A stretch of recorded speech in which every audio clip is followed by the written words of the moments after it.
My name's Dan Meyerhoff, and I am the Executive Director for the Kansas Association of Conservation Districts. Our association represents and advocates for the 105 individual conservation districts across Kansas. Those individual conservation districts are the primary local unit of government responsible for conserving soil and water and other related resources at the county level.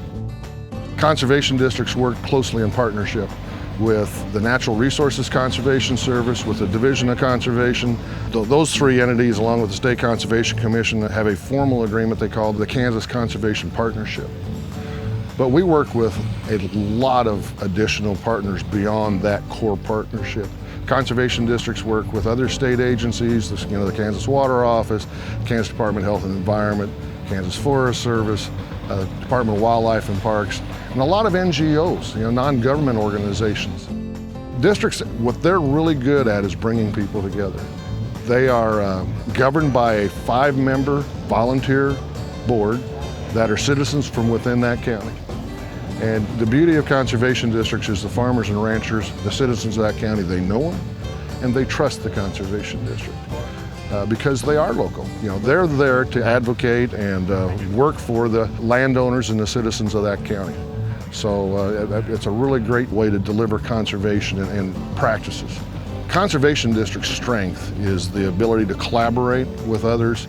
We talk about conservation districts, their primary role is to collaborate, educate, and implement.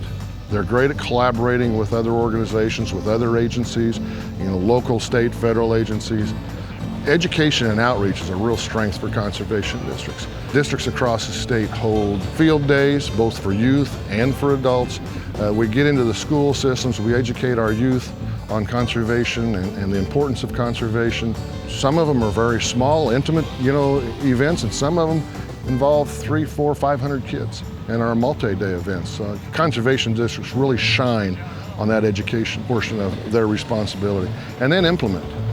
Conservation districts have that local delivery system of being in every county in the state.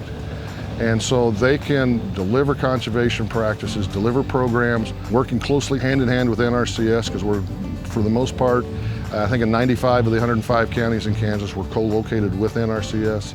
We deliver programs for the Division of Conservation through the RAPS program with KDHE, some multi-agency programs such as the Kansas Reservoir Protection Initiative, and also working with some private partners. The public-private partnerships are becoming more important in addressing sustainability of our agricultural lands.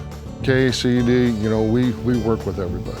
Certainly our primary focus is our farmers and ranchers, but all citizens in Kansas we want to work with, we want to educate.